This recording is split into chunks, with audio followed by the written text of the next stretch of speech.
Hey guys, Greg Christensen here. Hey, Travis and I are at Ranching for Profit this week. This is an evening, and we sometimes come back in here and work on homework in the evening when the teachers are back in here. I mean, it's pretty intense, and this is just some of the things you see here on the wall, and I'll post some more of this as the week progresses. This is Monday. It started on Sunday afternoon.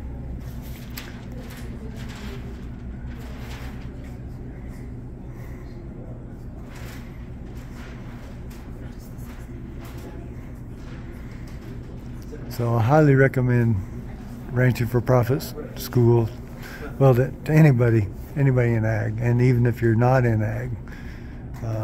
But just thinking about it, there's people here that, you know, don't have land, don't have a cow, don't have any livestock, that are thinking about it. It's a perfect place to go.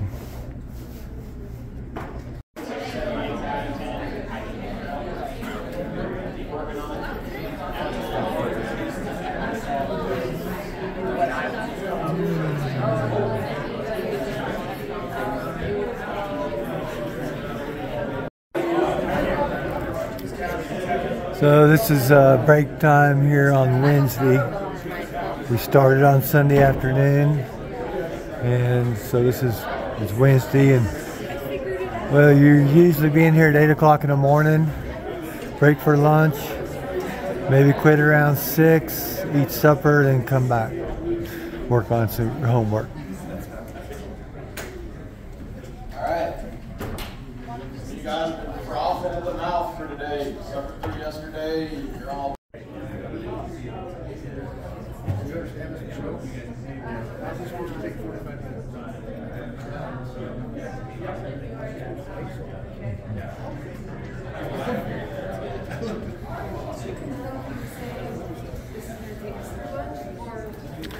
Yeah, it's break time here, and I get so wound up in writing and listening and taking notes that I don't get a lot of videoing done while the class is actually going on.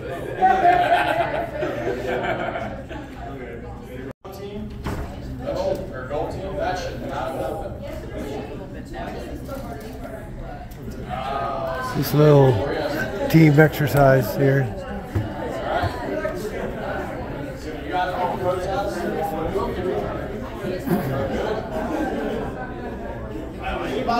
Is anybody stuck in the back that has been stuck in the back? No, we're not stuck anywhere. It feels like she don't want to be. We're not stuck.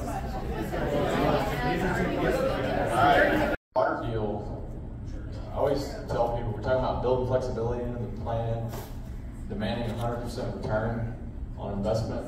Water is expensive, right? And when you put it in the ground, it's there. Okay? So water is one of those points that you need to. You look out over your field and think to yourself, that's a hell of a yield. But when you look down, you give into a frown because all you surround is the color brown. So you kick a cow patty you thought was a dirt clod, start digging around looking for arthropods. You take a shovel to test your compaction, and the only reaction to your first extraction is dissatisfaction. This soil is capped, I shout in a rage. No aeration found in that topmost stage. My litter is gone, no fungi want that. The protozoa and nematodes think my soil's crap. How are my roots supposed to thrive and grow when all the worms went where I don't know? Well, I suppose I can start by calming down. The capping can fix with a big herd on the ground. The litter is tough, but how about I feed some hay here for some nutritional clout. I can graze real quick with a whole lot of cows. Yes, this stuff is great, I will espouse the merits of cell grazing far and wide and talk about that time my neighbor's soil died.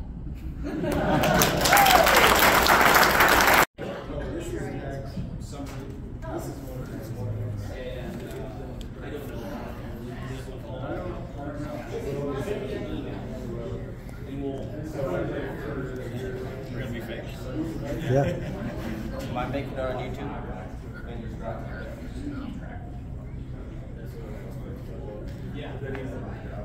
So this is Friday, the end of the week here. We got the rest of today, and it gets over tomorrow about noon on Saturday.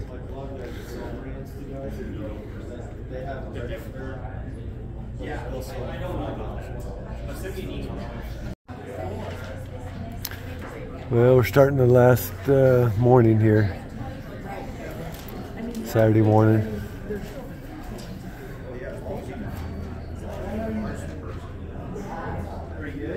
What I'm showing you is all the information we went over the whole week.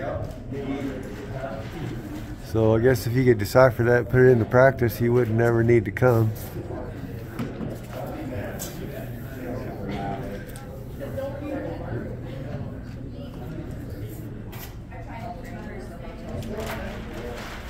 But I highly recommend it. If you're like I was for so long, I thought I couldn't afford it or couldn't afford the time to get away, you're the one that really needs it. It's like I was. This is my second time through. Travis is first.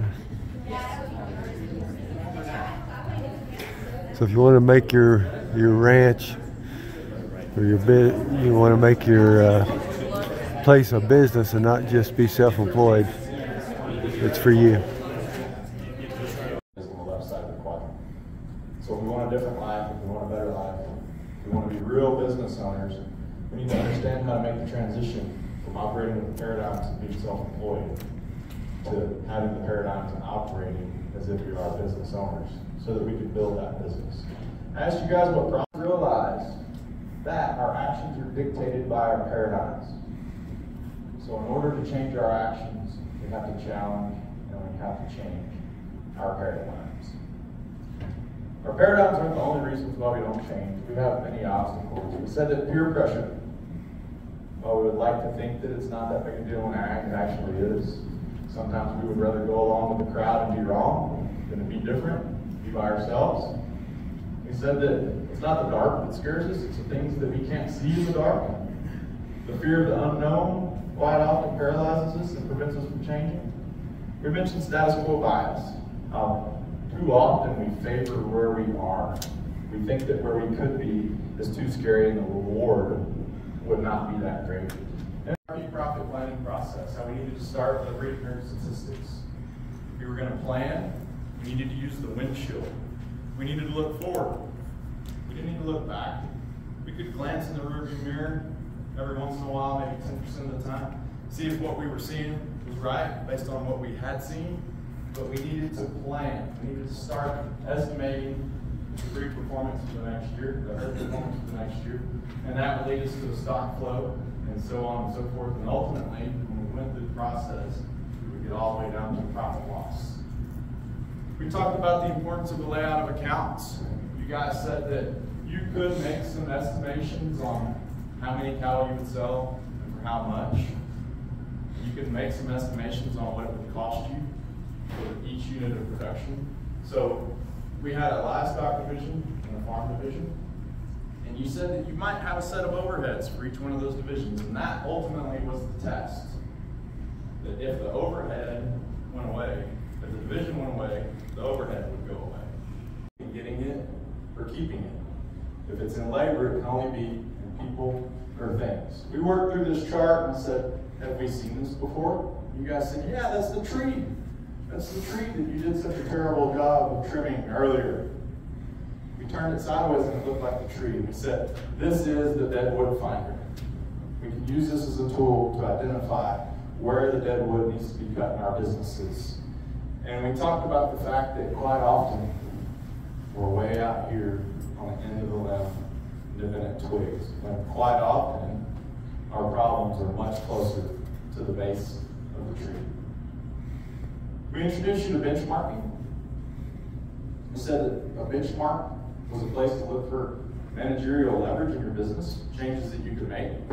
Whenever we showed you the O'Blinders benchmarks, you said, aha, there it is. It's the overheads. Earlier in the week, you were stumbling around in the half dark, throwing mud at the wall, shooting at things with a slingshot. But when we gave you the benchmarks, you took that slingshot and you turned it into a precision rifle shot. You said, there are the O'Blinding's problems. Whenever I introduced you to old Bessie Mae, I'm really happy to see that Tim has claimed her. I knew I should have charged for her. So we had a poor cow, we had a fat cow. We had a calf, we had little to no grass, it was poor quality. We had a little grass, it was good quality. We had all these scenarios. We said, well, what would we do if we've got a poor cow and we've got a whole lot of grass? We're gonna feed the bugs and we're gonna feed the cow. All these 30-something scenarios, we kept it pretty simple. We said that if we learn how to watch our manure and what it's supposed to look like, we learn how to watch our gut fill and our cattle contentment, and we know what we have in the paddock. Sometimes we need to feed the cow, sometimes we need to feed the bugs, sometimes we need to wean Junior, and sometimes we need to take everybody to town. You guys came up with the Wilt Bank 6+1. Congratulations, Brown team, for winning the contest. You said that we need a BCS of 5 at calving. We need a 60-day breeding season. We need cows gaining weight 2 weeks prior to breeding. We need to use well-grown replacements, fertility test our bulls. And that 48-hour weaning was maybe a strategy that some of us could use. 300 years later, with the grandkids, and great-grandkids, and everybody else. And we looked at what happened. You guys said that the cattle wouldn't die. In fact, they might be better off. The grass didn't die without our intervention. It might be better off too. Things would look different. We started to paint this picture. We said the cattle are probably going to have horns. I won't go into the rest of it. But we said they'd all be in a bunch. They might be a little bit smaller. They'd be pretty healthy. You guys went through step by step. You told me they'd weigh 1,000 pounds. We'd have 625 cows because of the 1-to-1 ratio. That our calves would be light. They'd only be 400 pounds. At a 75% wean rate. We came up with a gross product of $375,000. Mother Nature, she didn't spend anything on direct cost. She didn't spend anything on overheads. So our profit was $375,000. We flipped that around and we looked at what your neighbor's doing. We said, man, he's crushing us. He's got a 1,400-pound cow. They're big and beautiful. He's weaning 600-pound calves. He's got $856,000 worth of gross product. Oh, you guys said it cost your neighbor something to get there. Okay, so we were looking at nature at $375,000 versus our neighbor at a range of -144 to $106,000. And whenever I gave you the opportunity to tweak one thing, to give nature just a tiny bit of help, you said, you know what? Let's change that bull to cow ratio from 1-to-1 to 1-to-25. And all of a sudden, you went to $780,000 worth of profit compared to our neighbor at -144,000. I said, how does nature do that? How could nature do that? We said we were just using our imagination, but we could see the potential of where this would actually happen. We said, well, nature isn't like our neighbor. Nature is not calving in February. Nature is probably calving over here.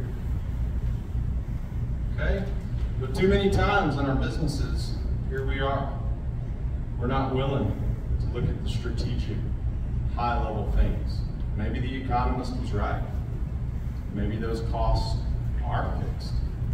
Maybe if we don't have the courage to make all the necessary changes in our business to turn it into a real business, to make big decisions based on what we work and what we meetings, maybe those are fixed costs. So we started this week as a group.